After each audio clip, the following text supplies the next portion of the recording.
everyone, we are back on a video lecture for a thermodynamics. In lecture previous, we have started criteria for a spontaneity. In the present class, we are going to continue with it. Criteria for a spontaneity is probably the last article in the thermodynamics. Next to this, we will see the Gibbs energy and relation with the equilibrium constant, and then some relations related to cell potential also. Okay. In the criteria for a spontaneity, we were deciding which process according to thermodynamics could be spontaneous one. Criteria for spontaneity.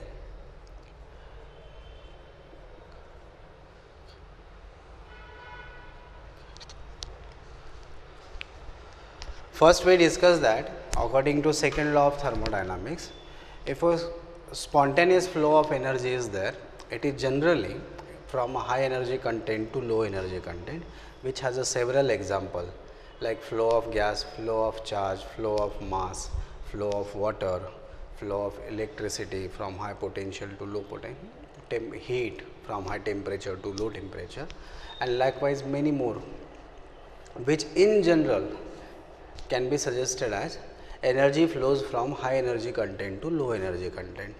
On that basis, first we stated that if the process is exothermic in nature, it is of the nature that it has a greater energy content, and while converting towards product, it is losing some amount of energy, then the process can be spontaneous.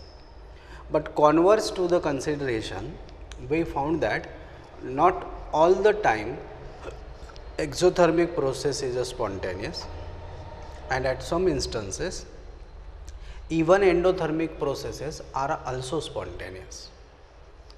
On the basis of that, we clear that spontaneity is not relevant, it is not related to the exothermicity.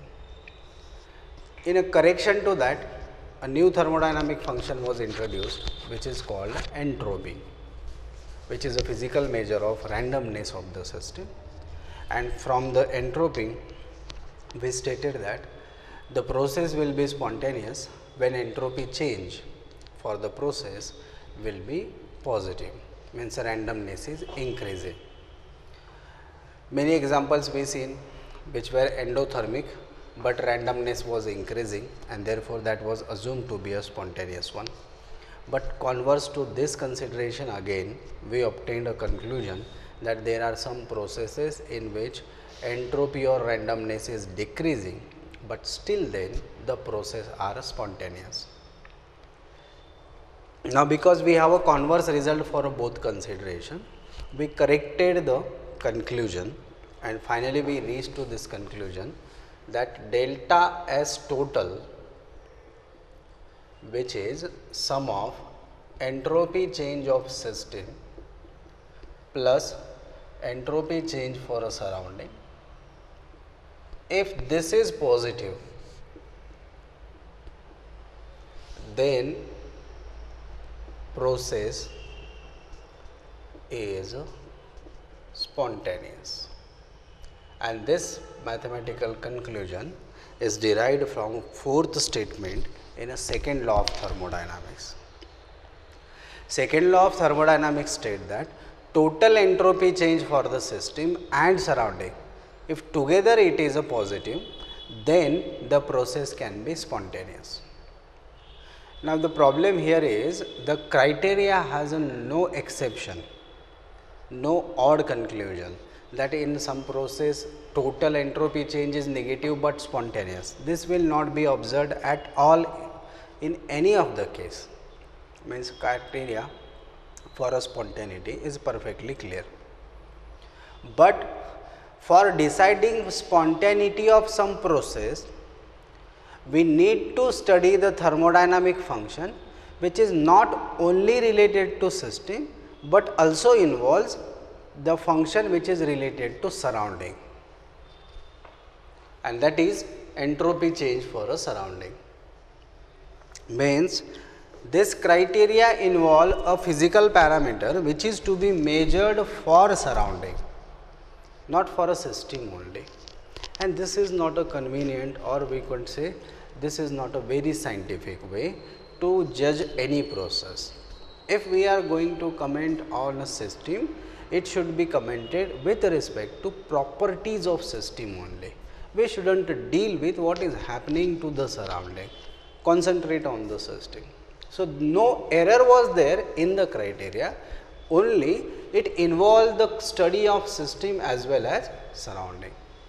In order to minimize this, that avoiding a study of entropy change of surrounding, we move to a new thermodynamic function which is called Gibbs energy. Gibbs energy is denoted by capital G, and it is a thermodynamic function which comes in a correlation for deciding spontaneity of the process. What Gibbs energy states is, as a literature, Gibbs energy can be defined as it is the free energy associated with system. It is a free energy associated with a system, is that visible, which can be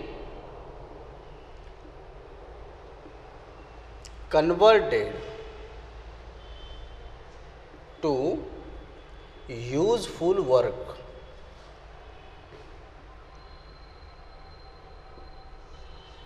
The free energy associated with any given system which can be converted into a useful work done is called as a Gibbs energy of that system.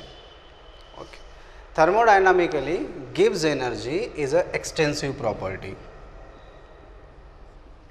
Extensive property in the sense it depends on amount of matter which is present in the system, and it is a state function.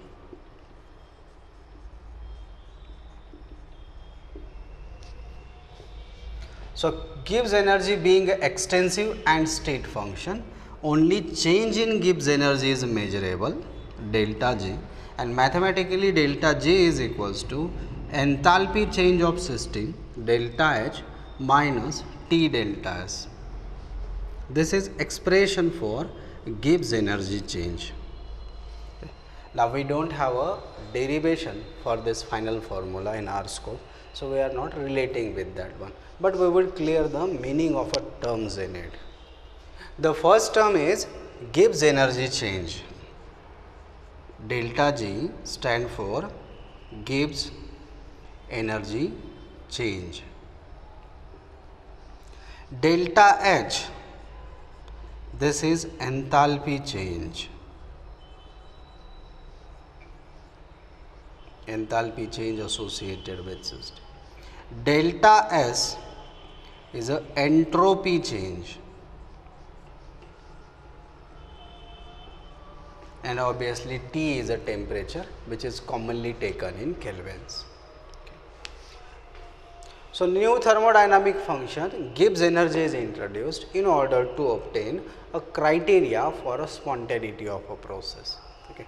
Now, what this Gibbs energy sets as a criteria for a spontaneity of a process, that we will deal one by one. Okay.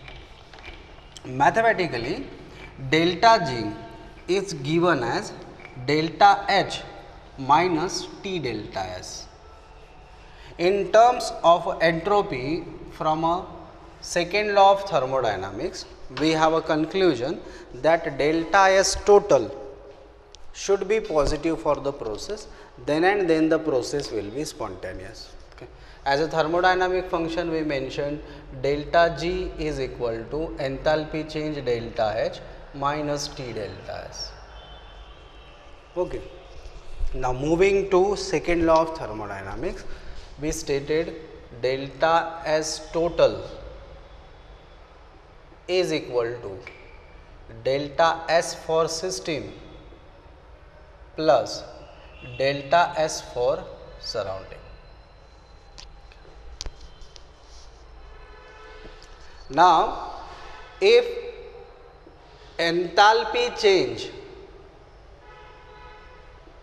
for system is equal to delta H. जर सिस्टीमचा enthalpy change delta H एवढं असेल, then enthalpy change for surrounding this would be minus delta H. Enthalpy change of system positive value असेल तर enthalpy change for surrounding obviously negative value राहील. Process सिस्टीमच्या आत होणारी जर एक्झोथर्मिक असेल तर ती जी हीट बाहेर रिलीज करते ती सराउंडिंग ॲब्झॉर्ब करत आहे, तर जो चेंज सराउंडिंग होतोय तो एंडोथर्मिक राहील. जर सिस्टीममध्ये होणारा चेंज एक्झोथर्मिक असेल किंवा सिस्टीममध्ये होणारा चेंज जर एंडोथर्मिक असेल तर सराउंडिंगला ती हीट लूज करावी लागेल, म्हणजे सराउंडिंग एक्झोथर्मिक फेजमध्ये येईल. तर साइन वाईज आपण असं स्टेट करतो that delta H for a system is positive, then delta H of surrounding will be minus of that same value. Magnitude wise हे सेम असतील, फक्त साइन अपोजिट होईल. त्यामुळे आपल्याला कन्व्हेन्शनली असं स्टेट करता येईल delta H for surrounding is equal to minus of delta H for a system. सराउंडिंगचा एंट्रोपी चेंज एन्थाल्पी चेंज हा सिस्टीमच्या एन्थाल्पी चेंजच्या फक्त साइन वाईज रिव्हर्स असेल, बाकी सेम. जर आपण entropy change for a system calculate करतो for a surrounding, suppose entropy change for a surrounding, then we can write this one as a enthalpy change of surrounding divided by temperature. Now point of temperature as long as concerned, temperature is same for a system and surrounding, so we need not to mention it that it is a temperature T for system and other is something temperature T dash for surrounding. In fact it is the same for both of them. So entropy change of a surrounding is equal to enthalpy change of surrounding divided by temperature. Now enthalpy change of surrounding can be taken as minus of enthalpy change for a system divided by temperature. Okay, so entropy change for a surrounding will be equal to, a basic convention is that whenever a thermodynamic function is belonging to system, we need not to mention that it is related to system. Like entropy change of system, we need not to mention this system. If we write delta S only, this means it is entropy change of system. But it is of a surrounding, then we have to mention it, that plus delta S for a surrounding. Writing surrounding in bracket indicate it is the property belonging to surrounding. But when nothing is written here, that simply means the property is belonging to system. Okay. So on that basis, entropy change for surrounding is equal to minus of delta H for system. We need not to write the system here, so we would just write minus of delta H divided by temperature. Now moving to the basic criteria delta S total, we can write delta S total, let us say capital T, is equal to entropy change of system, just write this one as delta S, plus entropy change of surrounding can be written as minus delta H by T. So it will be minus of delta H divided by T. आता आपण ह्याला थोडं simplify करू तर delta S टोटलसाठीचं relation भेटेन delta S minus delta H divided by T. ज्याला further solve केल्यानंतर भेटेन T delta S minus delta H divided by temperature. हे टेम्परेचर आपण लेफ्टला घेऊ तर T delta S total, T delta S total, this is equal to T delta S minus delta H. ह्या entire इक्वेशनला जर आपण -1ने किंवा -1ने मल्टिप्लाय करतो तर इक्वेशन होईल minus of T delta S total is equal to, ही फर्स्ट टर्म निगेटिव्ह आणि सेकंड टर्म पॉझिटिव्ह होईल. आपण पॉझिटिव्ह टर्म पहिल्यांदा लिहू डेल्टा एच आणि नंतर T delta S. Right hand साईडला जी टर्म ऑप्टेन केली आपण delta H minus T delta S, ही म्हणजेच गिब्स एनर्जी चेंज आहे. तर गिब्स एनर्जी चेंजला टोटल एंट्रोपी फॉर्ममध्ये आपल्याला असं रिप्रेझेंट करता येईल, delta G is equal to minus of T delta S total.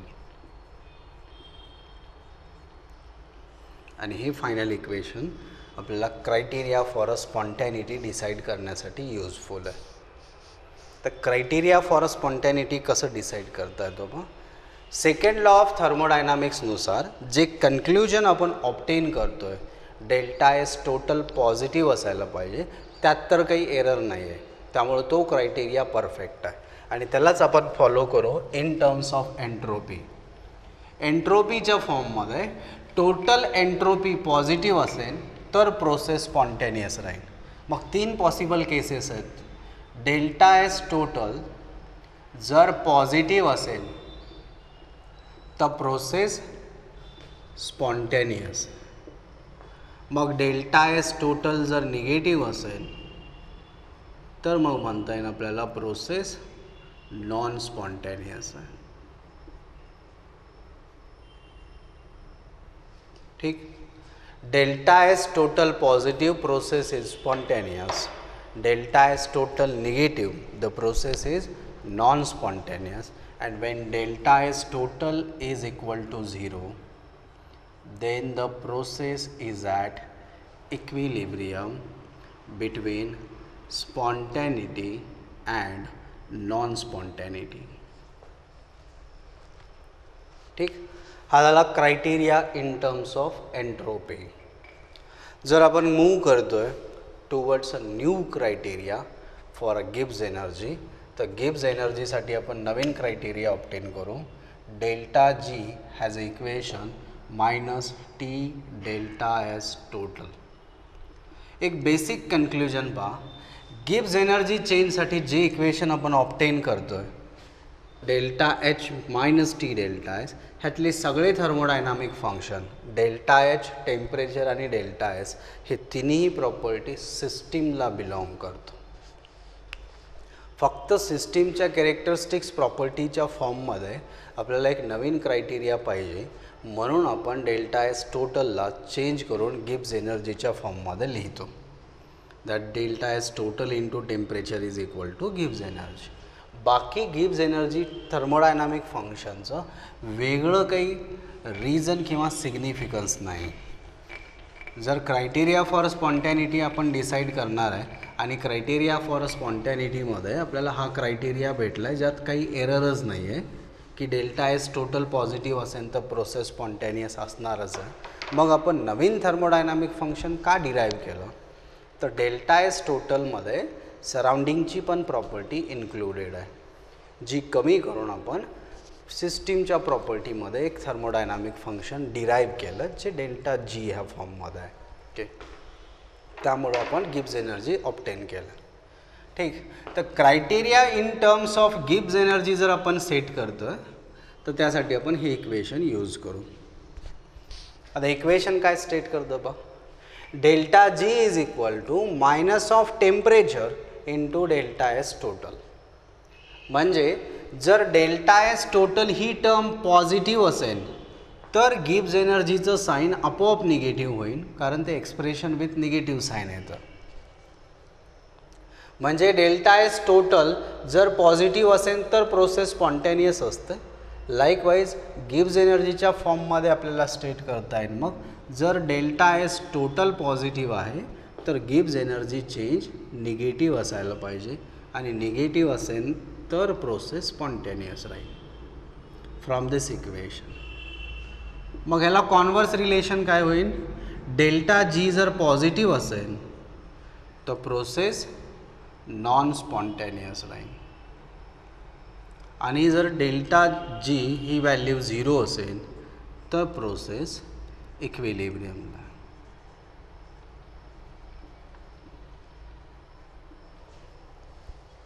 ठीक.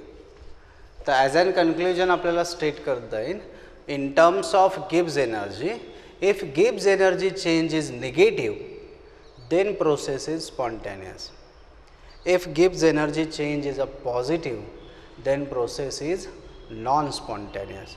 And if Gibbs energy change is a 0, then the process is at equilibrium between spontaneous and non-spontaneous nature. ठीक, 3 criteria आपण study केले जे Gibbs energy फंक्शनमध्ये include केलेले आहे. कुठले कुठले क्रायटेरिया आपण पाहिले?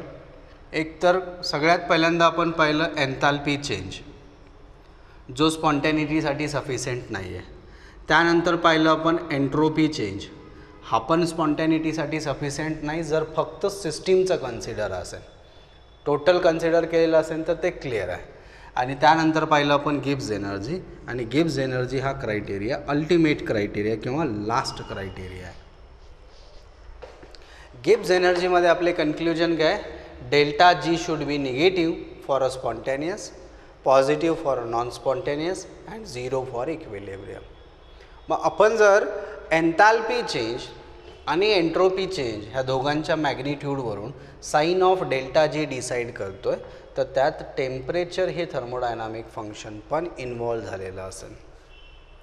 म्हणजे गिवन सिस्टीमसाठी जर आपल्याकडं एन्ट्रोपी आणि enthalpy change along with the temperature of the system mention करून दिलेलं असेल, तर त्यावरून आपल्याला गिब्स एनर्जी चेंज कॅल्क्युलेट करता येईल.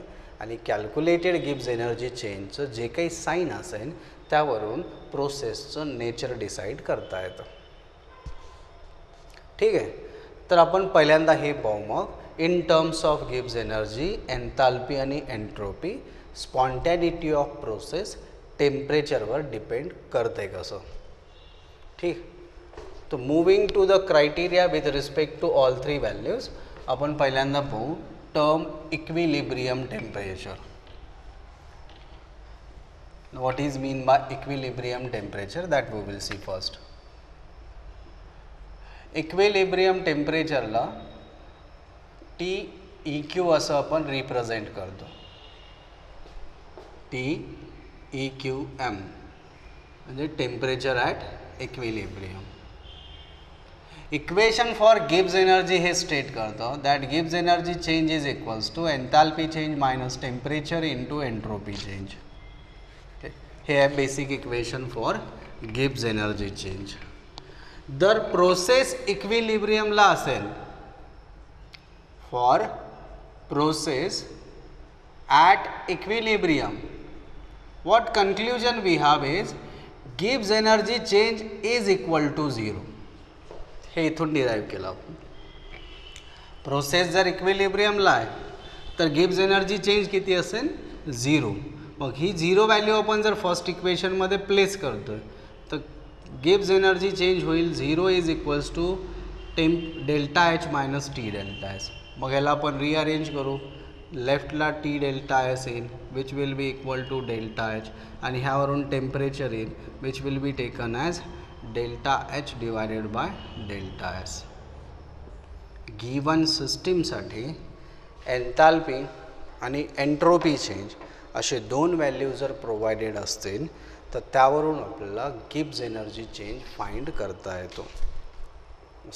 त्यावरून आपल्याला इक्विलिब्रियम टेम्परेचर फाइंड करता येतं.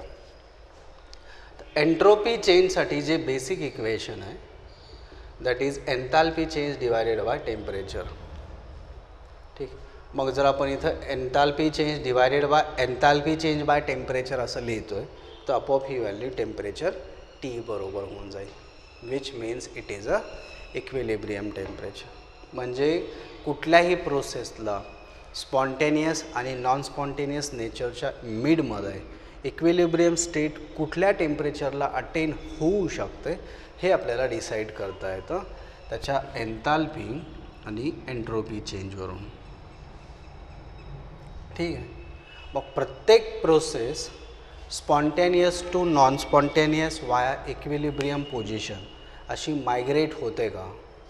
म्हणजे प्रत्येकच प्रोसेससाठी इक्विलिब्रियम टेम्परेचर आपल्याला कॅल्क्युलेट करता येतं का हे आपल्याला डिसाईड करता येईल फ्रॉम द क्रायटेरिया. ओके, कसं करू आपण ते? सपोज जर प्रोसेससाठी एन्थाल्पी आणि एंट्रोपी चेंज ह्यांचे साइन प्रोव्हाइडेड आहे ॲज अ साइन फंक्शन्स आणि टेम्परेचर पण मेन्शन केलेलं आहे, तर त्यावरून आपल्याला गिब्स एनर्जी चेंज सजेस्ट करता येतो.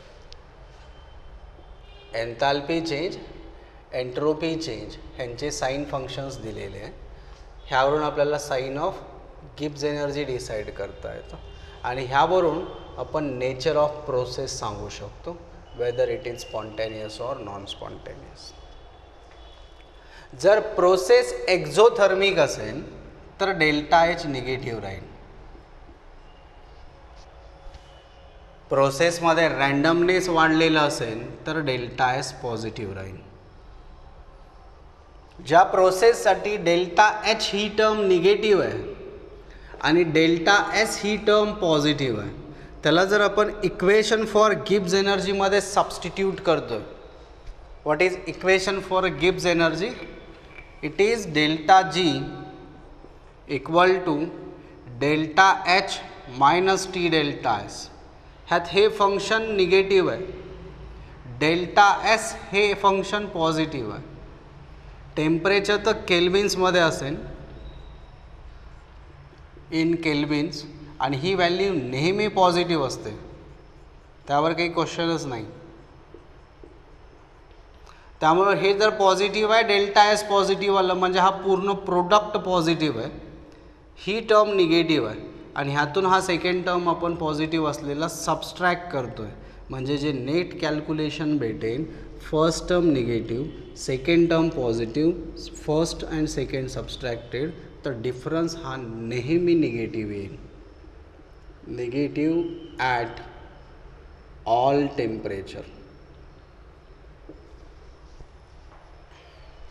बेसिक मॅथमॅटिक्स आहे पहा. जर डेल्टा एच निगेटिव्ह आहे आणि डेल्टा एस पॉझिटिव्ह असेल तर हे कन्क्ल्यूड करतं की प्रोसेससाठी येणारं डेल्टा जीचं साईन हे ऑल टाईम निगेटिव्ह राहील at all the values of temperature, because temperature is either zero or positive. त्यामुळं डेल्टा जी हे सगळ्या टेम्परेचरला जर निगेटिव्ह असेल तर आपल्याला असं स्टेट करता येईल that this process is a spontaneous at all temperature. He process कुठल्याही टेम्परेचरला स्पॉन्टॅनियसच असेल, ह्याचं नेचर नॉन स्पॉन्टेनियस होण्याचं चान्सच नाही आहे, म्हणजे ही इक्विलिब्रियमला जाणारच नाही. तर जे आपण ह्यापूर्वी डिराईव्ह केलं ॲज अन इक्विलिब्रियम टेम्परेचर, ती तर केस ह्या टाईपच्या प्रोसेससाठी व्हॅलिड राहणार नाही.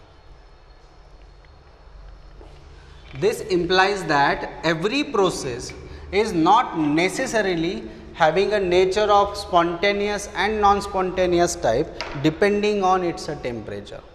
Some of the processes are there which will never be non-spontaneous or which are always spontaneous at all temperature.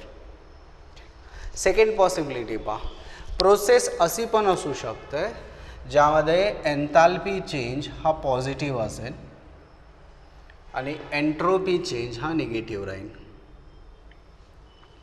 आपण पुन्हा बेसिक इक्वेशन फॉर गिब्स एनर्जीकडे येऊ.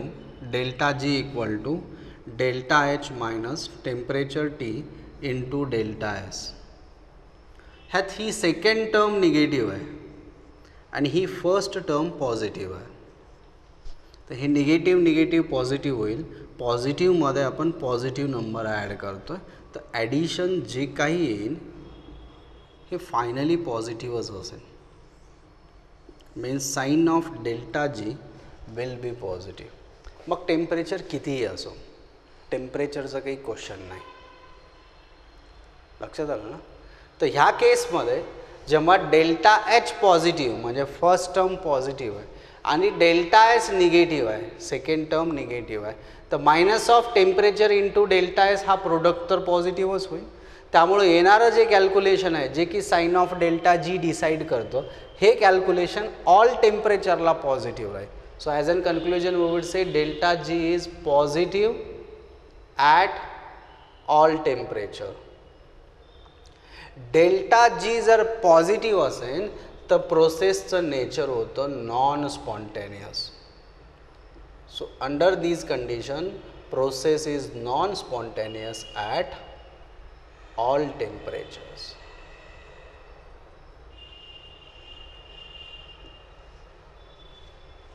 क्लिअर?